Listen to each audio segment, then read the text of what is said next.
एक दिन का बात हवे, हम इस्राएल देश में गइल रहली। वैसे ही हम बेतलेहम एक गांव में भी गइल रहली। बेतलेहम गांव के जब हम देखत रहली तो जैसे हमेशा गाइड लोग बतावेलन यीशु मसीह का जन्म इहमे भइल, ऐसे उ लोग कहले और उ लोग एगो जगह दिखौले। यीशु का जन्म जहाँ भइल वहाँ एगो तारा जवन रहे चिन्ह के रूप में दिहल गई रहे। यीशु मसीह का जब जन्म भइल रहे तो आकाश में वो प्रगट भइल, उद्धार के तारा वो प्रगट भइल। उद्धार के तारा जब प्रगट भइल तब पूरब के वो बुद्धिमान लोग जवन की ज्ञानी रहले, यही खातिर वो लोग वो नक्षत्र के देखले और वो लोग फैसला कैले। वो लोग एगो बात जान गए, वो कहा कि उद्धार करता जन्मल माड़े, उद्धार करता तो जन्मल बाणे। ये सच्चाई के वो तारा के देख के वो लोग ओके स्वीकार कैले, समझ गए उनकर आराधना करे के चाही, उपासना करे के बा, सेवा करे के बा। ये आशा से अपना अपना देश के छोड़ के वो इस्राएल देश में आ गए। वो यरूशलेम से बेतलेहम की ओर आइले। यीशु के खोज के वो लोग आराधना और उनकर सेवा कैले। वो ज्ञानी रहले, यही से उद्धारकर्ता यीशु मसीह के ढूंढ पौले और उद्धारकर्ता के आराधना कर पौले। ई जवन नक्षत्र बा, ई जवन तारा बा, वो दिखावता कि यीशु यहाँ जन्मले।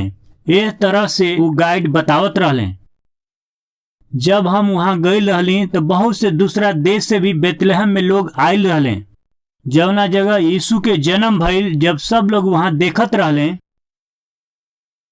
पूरा डिटेल से बताए वाला वो गाइड के हम बाजू में लेके गईली।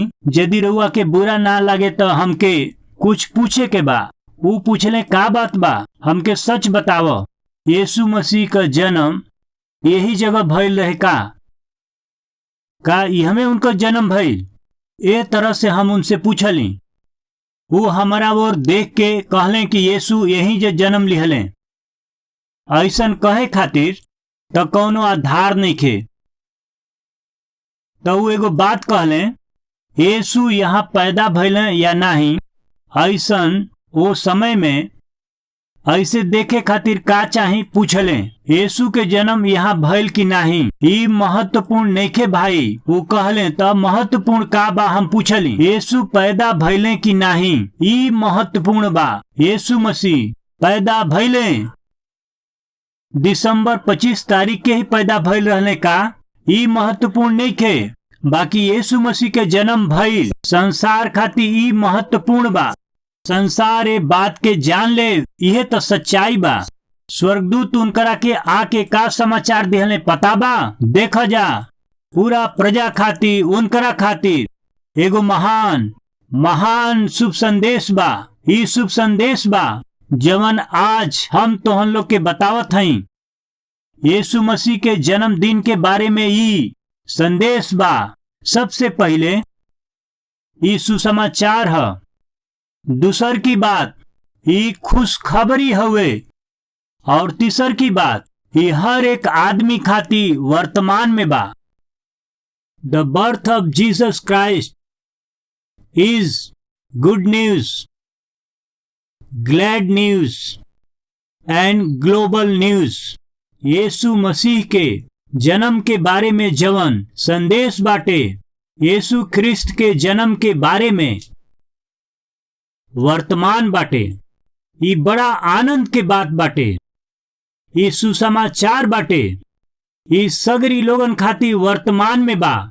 एकर कारण का बाटे, एकरा बारे में जल्दी से हम बतावल चाहत हई। हम ये आशा करत हई संसार में बहुत से लोग अइले, बहुत अच्छा आदमी बन के अइले। बहुत से विश्वास के वो लोग शुरुआत कैले। उन्हें लोग के अलग अलग अवतार मानल गई। वो लोग आपन आपन संदेश बतौले। ऐसन काहे कैलन? देखी जा, आज पूरा संसार में केहू के जन्मदिन मनावे के बाटे, अगर सेलिब्रेट करत हई जा। आज आप संसार में कोनो देश में जाई, 7 महाद्वीप में से खाली 6 महाद्वीप में लोग रहेलन। ये 6 महाद्वीप में 190 गो देश बाटे। अमेरिका से लेके ऑस्ट्रेलिया तक, ऑस्ट्रेलिया से लेके अफ्रीका के देशन तक, यूरोप तक और कनाडा के ऊपर तक लगभग 190 देश बाटे। चाहे जहां भी रहुआ चल जाई, पूरा संसार मनाए वाला अगर ऐसन कौनो त्योहार बाटे त पूरा संसार जौना के याद करेला। ऐसन कौनो शुभ दिन, आनंद के दिन, पूरा लोग जौना के आनंद मनावेलन कौनो दिन बाटे त इहे दिन बा जब यीशु मसीह के जन्म भइल। ई वो त्योहार के दिन हवे। It is a global festival. पूरा संसार जौना के उत्सव मनावेला, ऐसन वो अद्भुत त्योहार ह। हमहन के प्रभु यीशु मसीह के जन्म के बारे में ही ई दिन हवे। ऐसन काहे कि पूरा संसार मनावत जाला। यीशु मसीह जगत से ऐसन प्रेम कैले, संसार में जितना लोग बाणे उन सब से प्रेम कैले। बाइबिल हमनी के बतावेला कि पूरा संसार के प्रभु यीशु बहुतायत से प्रेम रखले, कौनो कुल से नहीं, कौनो प्रांत से नहीं। संसार में कौनो आस्था के शुरुआत करे खातिर यीशु मसीह ना अइले तो काहे अइले? मनुष्य जाति के बचावे खातिर ये संसार में यीशु जी अइले। कौन आदमी के जे ना सोखत बाटे, ऐसन आदमी के, नरक में जाए वाला आदमी के जे ना सोखत बाटे, ऐसन आदमी के बचावे खातिर यीशु मसीह संसार में अइले। हमार सवाल बा, उन्हीं के काहे के आवे के पड़ल? स्वर्गदूत के भेज सकत रहले, स्वर्गदूत के भेज सकत रहले, कौनो अवतार पुरुष के ही भेज देतन। बाकी ये पृथ्वी पर प्रभु यीशु मसीह के आवल काहे जरूरी रहे? ऐसन सवाल तो बहुत लोग अपना मन में उठा सकेलन। राजा के साथ जवन मंत्री रहले, जब वो यीशु मसीह के बारे में बतावत रहले, तब मंत्री परमेश्वर के बारे में हमरा से कुछ मत कहिए, कौनो आस्था के बारे में हमरा से मत कहिए। स्वामी, ई मत के प्रचार ना हवे। का हवे? हमनी से प्यार करे वाला वो परमेश्वर की ओर एगो मार्ग हवे। स्वामी, हमनी के स्वर्ग में ले जाए खातिर एगो सबसे श्रेष्ठ मार्ग हवे। ई यीशु मसीह का मार्ग हवे। वो हमनी के सगरी लोग के प्रेम कैले, ना सोखे वाला मनुष्य के बचावे खातिर धरती पहिले। हमेशा ही कहेला तो यीशु के काहे आवे के पड़ल? उन्हीं के काहे नीचे आवे के रहे? स्वर्गदूत के या मनुष्य के या कोनो अवतार पुरुष के भेज के मनुष्य के बचा सकत रहले, ऐसन कर सकत रहलन। बाकी अइला के जरूरत का रहे? ऐसन सवाल राजा पूछ के मंत्री के सतावल करोस। और फिर ऐसन भइल कि राजा और मंत्री कोनो एगो जगह पे जाए खातिर एगो नाव में सवार होके यात्रा करे लगले। जब वो नाव में सवार होके जात रहे तो राजा के महल के पीछे एगो सुंदर बगीचा रहे और वो बगीचा में उनकर बेटा खेलत खेलत पानी के पास आ गए। वो पानी के पास आके खेलत रहले और अचानक वो पानी में गिर गए। जब वो राजा के बेटा राजकुमार वो पानी में गिर गए रहले तो दूर से देखे वाला वो जवन राजा रहले तो तुरंत वो पानी में कूद गए। पानी में छलांग लगा के और तैरत तैरत आगे बढ़ के जवन डूबत रहले, मरत रहले, अपना उ प्यारा बेटा के वो तुरंत उठा लिहले, उनकरा के गले लगौले, किनारे उनके ली अइले और उनके बचा लिहले। उ सब मंत्री देखले और राजा से कहले, हे राजा, राउर बेटा तो मरे पर रहलन, बाकी रउआ साहस देखौली, रउआ बेटा के बचौली, ये खुशी के बात बा। बाकी हमारे को सवाल बा, हम तोहार इतना विश्वास योग्य मंत्री हई, हमारा साथ में सेनापति और दूसर सिपाही बाने, हमारा छलांग लगावला की पहले रउआ काहे कूद गईली? यदि रउआ आज्ञा देती तो हम कूद जैती, यदि हुक्म देती तो सेनापति कूद जैते। सब लोग कूद के रउआ बेटा के बचा सकत रहले, रउआ खुद पानी में छलांग लगा के अपना बेटा के बचा लिहली। तब राजा कहले, कितनो हो जाओ, ई जन्मावे वाले पिता के प्रेम है बेटा खातिर। तोहरा कूदला तक, छलांग लगावला तक हम रुक ना पौली, यही से हम कूद गईली अपना बेटा के बचावे खातिर। तब मंत्री कहले, सृष्टिकर्ता परमेश्वर के यह प्रेम हवे, जे सृष्टि कैल उनकर यह प्रेम बाटे, जवन प्रभु यीशु मसीह के वो स्वर्ग से ये पृथ्वी पर लेकर के आइल। यह प्रेम हवे जवन प्रभु यीशु मसीह के ये धरती पर मानव के रूप में ले आइल। उनकर जन्म लिहल बहुत जरूरी रहे। ऊ काहे मानव रूप लिहले, ऊ काहे मानव बन गईले। कारण पता बाटे का रउआ के और हमरा के बचावे खातिर यीशु मसीह के संसार में यही से उतर के आवे के पड़ल। ऊ भविष्यवक्ता लोग के भेजले, ऊ याजक लोग के भेजले, बाकी उनकरा जरिए परमेश्वर के नियम का बाटे प्रचार तो जरूर भइल। नाश होखे वाला मनुष्य के बचावे खातिर और केहू से संभव ना होई, बस यही खातिर खुद ये दुनिया में उतर के अइले। यीशु मसीह संसार में अइले आपन जीवन जिए खातिर नहीं, रउआ के और हमरा के बचावे खातिर अइले। यीशु मसीह संसार में अइले रउआ के हमरा के बचावे खातिर। यीशु मसीह संसार में अइले, उनकर शक्ति का है, उनकर महिमा का है, उनकर महानता का बा, ये सब दिखावे खातिर नहीं, तो फिर उनकर प्रेम का हुए, उनकर दया का है, उनकर क्षमा का हुए, ये दिखावे खातिर उ संसार में अइले। ऐसे रउआ खातिर हमरा खातिर वो क्रूस पर मरला के जरिए, रउआ खातिर और हमरा खातिर अपना प्राण के बलिदान कैला के जरिए। बाइबल में एगो आदमी हमें जवन की कब्रस्तान में रहत रहे, उनकरा के बहुत से दुष्ट आत्मा सतावल करस, अपना पत्नी और बच्चा लोग से दूर रहत रहले, ऊ दूसरा आदमी से ऊ दूर रहत रहले, ऊ कब्रस्तान में रहत रहला। उनकरा बारे में बाइबल में उनकरा बारे में जवन लिखल बा ओके हम बतावल चाहत हई। आई जा अपना बाइबल में देखी जा मरकुस के सुसमाचार अध्याय 5 वचन 1 से आगे। ऊ झील के पार गिरासेनियों के देश में पहुंचले। जब ऊ नाव पर से उतरले तो तुरंत एगो आदमी जवना में दुष्ट आत्मा रहे, यानी ऐसन आदमी कब्र में से निकल के उनसे मिलले। वो कब्र में रहत रहले और केहू भी उनके सीकड़ से ना बांध सकत रहे, काहे कि वो बार बार बेड़ी और सीकड़ से बांधल गई रहले और सीकड़ के तोड़ दिहले और बेड़ी के टुकड़ा टुकड़ा कर दिहले और केहू भी उनकरा के बस में ना कर सकत रहे। वो लगातार रात दिन कब्र में और पहाड़ में चिल्लात और अपना आप के पत्थर से घायल करत रहले। वो यीशु के दूर से देख के दौड़ लें। हमार प्रिय भाई और बहन लोग, अध्याय 4 में 35 वचन के देखी, ए पर गौर करी। वही दिन जब सांझ भइल त वो अपना चेलन से कहले, यीशु मसीह यानी गलील के किनारा तो वो पार रहे और वो अपना चेला लोग से कहले, और हमहन वो पार जाए के चला जा, वो तरफ जाए के चला जा। ऐसन कह के पूरा रात प्रयास करत यीशु मसीह समुद्र में यात्रा करत करत गिरासेनियों के देश में पहुंच गए। वो काहे गइल रहले, उनकरा के अइला के जरूरत का रहे, उनकरा के वो किनारा से ये किनारा तक आवे के जरूरत का रहे। यीशु मसीह खातिर उस स्वर्ग के छोड़ के ये धरती पर आवे के का जरूरत रहे, एकर जरूरत का रहे बाइबल में साफ रीति से लिखल गइल बा। पहली बात उद्देश्य का रहे, गिरासेनियों के देश में कोनो आदमी रहे, वो कैसन स्थिति में रहले बाइबल बतावेले। पहली बात वो दुष्ट आत्मा से पीड़ित रहले। वो के रहे, बाइबल हमनी के बतावेले कि वो दुष्ट आत्मा से ग्रसित रहले। पहली बात वो अशुद्ध आत्मा से जकड़ल रहले।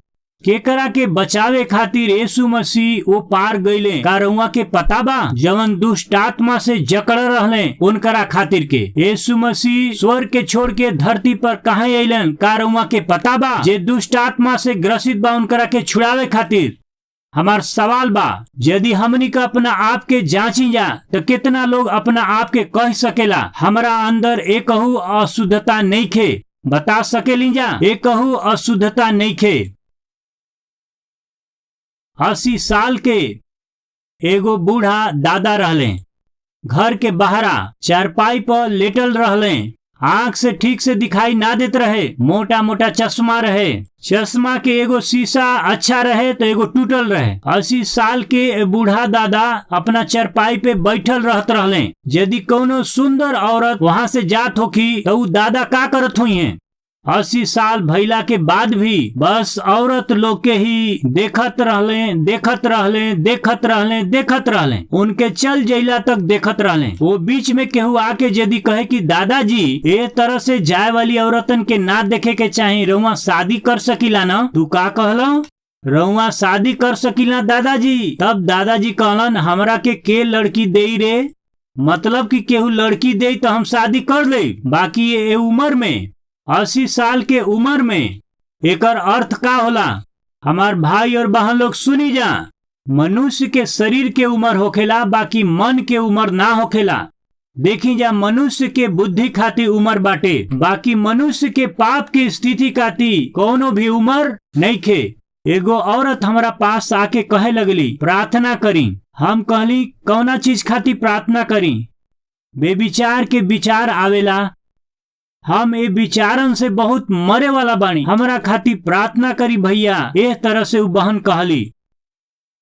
बिना कुछ कहले हम उनकरा खातिर प्रार्थना कैली, प्रभु जी ई बेविचार के विचार से डूबल बाड़ी, ये सगरी बुरा विचार से इनके छुड़ाई पिताजी। हम प्रार्थना कैली। ई सब हम रउआ के काहे बतावत हई? ई जवन स्त्री शब्द कहली, वास्तव में वो स्त्री रहली, बाकी उनकर उम्र 60 साल से ज्यादा रहे। 60 साल से भी ज्यादा उम्र के ई जवन बूढ़ी माता बड़ी, उ हमरा से कहत हई, भैया जी हमार विचार तो अपवित्र विचार बा। हम पूछत हई हमार भाई लोग, हम पूछत हई हर एक बहन से, 60 साल से ऊपर ई बूढ़ माता हमसे कहली, भैया हमार विचार अपवित्र विचार बा। 60 साल से ज्यादा उम्र के दादा कहत हवे हमरा के लड़की देई, ई उनकर इच्छा हवे। 60 साल 80 साल भइला के बाद भी अपवित्रता नइखे जात, आंख के अभिलाषा खत्म नइखे होत, विचार के अभिलाषा नइखे जात। हम पूछत हई उम्र का बाटे? 50 साल के। उम्र का बाटे? 40 साल के। 15 साल के। उम्र का बाटे? 10 साल के। छोट लइकन के जवन 8 साल से 18 साल के बाणन, ऐसन बच्चन के कलवरी टेम्पल एक करके हम समर कैंप रखली। हम एगो आत्मिक कैंप रखले रहली और हजारों लइका एक कैंप में आके सहभागी भइले। जब वो सहभागी भइले तो हम उन्हन लोग के साथ बड़ा भाई के जैसे बैठ के हम उनकरा सामने बैठ के सवाल पूछत रहली। सुनो जा बच्चा लोग, हम 3 गो विषय के बारे में रउआ लोग के पूछत हई, का तो लोग बतईबा जा? का बताई? सुनो जा, जीवन में ये बात के पीछे तो हम लोग के चले के पड़ी। बताई भैया। सब बैठ के हमारा के सुनत रहले। सबसे पहले, कबहू भी शराब खातिर यानी पिए खातिर, यानी पिए या ड्रग्स खातिर, नशा खातिर तो हम लोग कबो जगह मत दिया जा। हमहन ऐसा ही कइल जाई, ऐसे उ लोग कहले। दूसर की बात, कबहू भी दूसरा से झूठ मत कही। हाँ ठीक बा भैया। और कबहू भी प्यार में मत गिरी जा, ऐसन बतौले। हमहन ऐसा ही कइल जाई भैया। उम्र का रहे 8 साल से 18 साल तक, प्यार में कबहू मत गिरी जा, ऐसा ही कइल जाई अन्ना। हम रुकली और कहली, कभी ई मत सोची हजा का प्रेम में कुछ बाटे का? ऐसे हम पूछली, उम्र का रहे 8 से 18 साल तक, तोहन लोग में से केहू बाटे का अबहू उ प्रेम में पड़ल बाटे का? तोहन लोग के पीछे कोनो लड़की लागल बाड़ी? जब हम ऐसे पूछली, माता पिता लोग सुनी जा, 8 से 18 साल के बच्चन के हम जब पूछली तो 60% बच्चा जब हाथ उठौले तो हमार दिल के धड़कन रुक गई। ठीक बा, 16 साल 17 साल 18 साल ठीक बा, टीन एज के बाणे तो ठीक बा। हम कहली, तोहन लोग इधर आव। तोहन लोग काहे हाथ उठौला? नहीं, हमनों के समस्या बाटे ई भैया। का समस्या बाटे? एगो लड़की हमारा पीछे पड़ल बाटे भैया। लड़की तोहरा पीछे पड़ल बाड़ी? कितना साल के उम्र बाटे? 8 साल के उम्र बाटे भैया। हेलो, 8 साल के छोट उम्र के लड़का कहत हमें हमारा पीछे लड़की लोग पड़ल बाड़ी, आजू बाजू में आके बैठ जाली, हमरा के चैन से ना बैठे देली भैया। समझ में आवत हुए? 8 साल के लड़का ही हमरा से कहत हमें एगो लड़की हमार क्लासमेट है हमारा पीछे पड़ल बाड़ी। आज देखी जा, चाहे छोट बच्चा होके चाहे बड़ बच्चा होके, चाहे रहुआ 20 साल के होखी या 30 साल के होखी, हमार प्रिय भाई और बहन लोग, अशुद्धता के आत्मा बहुत कम उम्र में ही लोगन के बांधत बाटे। ज्यादा समय ना भइल, बस 20 साल पहले ही हम इंटरनेट कैफे में गईली। जब हम इंटरनेट कैफे में गईली, रउआ जानत हई वो समय आज की जैसे वाईफाई कनेक्शन ना रहे। निश्चय इंटरनेट कैफे में जाए के पड़त रहे ईमेल चेक करे खातिर के। हम वहाँ इंटरनेट सेंटर पर गई रहली, वहाँ छोट छोट बक्स रहे। जब हम वहाँ जाके बैठ के ईमेल चेक करत रहली तो बगल में ही 3 गो लइका छोटे छोटे स्टूल लगा के सामने में जवन रहे कंप्यूटर, वो में अश्लील तस्वीर देखत रहले। खैर कुछ भी होके हम तो बड़ रहली, कद में बड़ा रहली। उठ के खड़ा भइनी तो हमरा के 3 गो लइका दिखाई दिले। ई ऐसन का बाटे कि झुक झुक के देखत हमें तो अश्लील तस्वीर। ई छोट छोट लइका अश्लील तस्वीर वहां देखत रहले। शायद रउआ कहब कि रउआ के बतावे की जरूरत का बाटे, आजकल तो हमनी का मोबाइल पर ही देखत हई जा अशुद्ध आत्मा। हाँ, वही के बारे में हम कहत हई। वही दिन वो 3 गो लइका झुक झुक के इंटरनेट में वो गलत तस्वीर देखत रहले। ओकरा में से एगो शायद 8 साल के रहले, तो दूसर 10 साल के रहले और एगो 11-12 साल के रहले। तीनों टीन एजर ना रहले। वो गलत तस्वीर देखत रहले। कारण पता बाटे, अशुद्ध आत्मा। आज ऐसन कई लोग ऐसन अशुद्ध तस्वीर के अपना सेलफोन में देखत हमें, अशुद्ध ऐसन सिनेमा के अपना लैपटॉप में देखत हमें, ऐसन अपवित्र अशुद्ध चीज के गलत तस्वीर के अपना घर में बैठ के देखत हमें। ऐसन लोग हमनी के बीच में बाटे का। रउआ जवन अशुद्ध चीज देखत हई, अशुद्ध सिनेमा देखत हई, रउआ ऐसन जे अशुद्ध चीज के देखत हा तो ई बात के सुने, आपके अशुद्ध आत्मा जकड़ ले बा। रउआ ऐसन अशुद्ध आत्मा के हाथ में गुलाम बनल बानी। ऐसन आदमी में शैतान रहेला, ऐसन आदमी में अशुद्ध आत्मा रहेला। ऐसन आदमी के स्वर्ग में जाए के चांस नहीं खे। वही दिन वो आदमी ऐसे ने अशुद्ध आत्मा के बंधन में पड़ल रहले। बाकी आज 2000 साल के बाद भी हमनी में से कितना लोग धीरज से कह सकेला कि हमार आँख और हमार शरीर पवित्र बाटे। बाइबल हमनी के साफ रीति से बतावेले, हमहन के देह के दीपक तो हमनी के आँख हवे, और यही खातिर राउर आँख पवित्र बाटे तो राउर देह भी प्रकाशमान रही।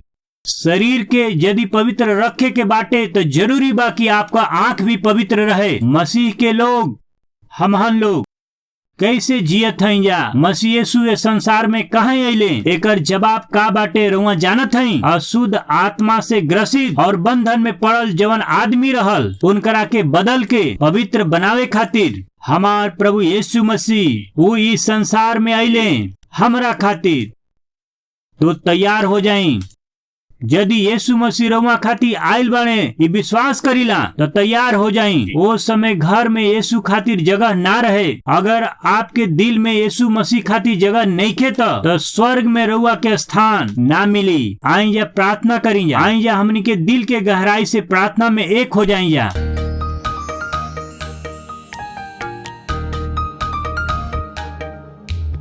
महापवित्र प्रेमी स्वर्गीय पिता, अपना लोगन के बचावे खातिर रउआ आइली। ये संसार में 2000 बरिस पहले रउआ आइली है सच्चाई है। आज कई हजार लोग अपना हाथ के उठावत हमें। उहे यीशु आज हमनी के दिल में प्रकाशमान भइल बड़े। हमनी के बचावे खातिर, हमनी के पाप के क्षमा करे खातिर हमनी के दिल में उ जन्म लेले बाड़े।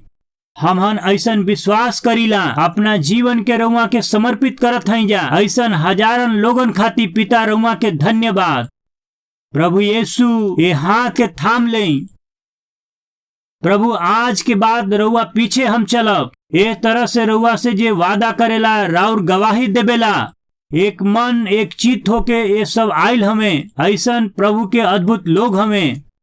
इन्हन लोग के बहुतायत से आशीष दें। उहे एकता, उहे एक चित भइल हमहन के राष्ट्र में, हमनी के देश में, हमहन के राज्य में, ये भूमि में हमहन सबके आशीष दिहली। ऐसे धन्यवाद करत हई। ऐसन अद्भुत दिन के रउआ हमनी के जीवन में दें। रउआ के सगरी महिमा देत हई। प्रभु यीशु के नाम से प्रार्थना करत हई पिताजी, आमीन।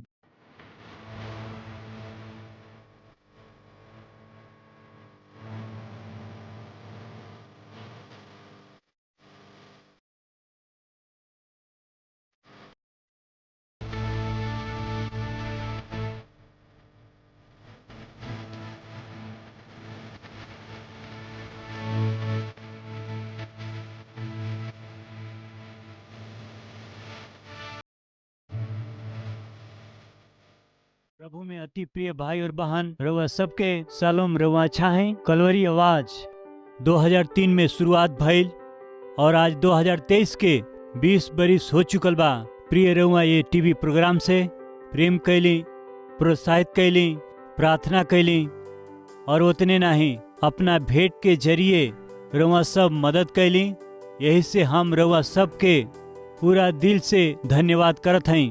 आज एक कार्यक्रम के जरिए हजारों और करोड़ों लोगों तक जीवित परमेश्वर के अद्भुत सुसमाचार के पहुंचावे खातिर रउरी जरिए कैल गई मदद खातिर हम दिल से धन्यवाद देते हैं। और यही समय हमनी कई कलवरी आवाज के कार्यक्रम भोजपुरी में ही ना, भारत देश में बोले वाली हर एक मुख्य भाषा में प्रभु यीशु मसीह के सुसमाचार के हम पहुंचा सकें परिश्रम करत हैं। वैसे ही हर महीना लगभग 650 टीवी कार्यक्रम के प्रसारित करत हैं। जा बोझ से भरल इस सेवकाई आगे जाए के बात निश्चित रूप से राउर सहायता, प्रार्थना और सहयोग बहुत जरूरी बा। एगो कार्यक्रम के प्रसारण खातिर अनेक चैनल के माध्यम से 20,000, 30,000, 40,000, 50,000 तक एगो कार्यक्रम खातिर खर्चा करे के पड़ेला। प्रभु यदि रउआ के अगुवाई करें तो ये टीवी कार्यक्रम के मदद करे खातिर रौरी मन में बोझ दिहला से निश्चय प्रार्थना करके ये सेवकाई के मदद करी। हम चाहत हैं प्रिय हैदराबाद में हर शनिवार के होखे वाला स्पॉन्सर मीट में रउआ शामिल होके रौरी परिवार की ओर से एगो टीवी कार्यक्रम के सहायता कैला के जरिए सुसमाचार के लाखों लोगों तक पहुंचाई। हम विनती करत हैं प्रिय ये हफ्ता में परिवार में केहू को जन्मदिन बाका या परमेश्वर रौरी जीवन में कोनो शुभ काम कैले हमें का, रौरी प्रार्थना के जवाब देले हमें का, देले हुआ तक का रउआ धन्यवादी होके कलवरी आवाज के मदद करब या परमेश्वर संतान के आशीष देले, नामकरण करे के होके, अक्षर अभ्यास करे के हो, अन्न सेवन करे के होके, ये शुभ काम के हमारा हाथ के जरिए रौरी बच्चन के जीवन में करवावे के आशा करत हैं। तो शनिवार के कलवरी के आवाज के सहायता करके रौरी जीवन के शुभ काम के हमारा साथे खुशी मनावे खातिर रउआ सबके हम प्रेम से स्वागत करत हैं। यानी हमारा परिश्रम में रउआ सहभागी होके अपना खुशी के बांटी, रौरी खुशी में हम सहभागी होके रौरी खुशी के पूरा करे के बा। दिल से चाहत हम ये अद्भुत परमेश्वर के सुसमाचार के संसार के पहुंचावे के प्रक्रिया में रौरी प्रार्थना और उत्साह के चाहत हम प्रभु में राउर प्रिय सतीश कुमार।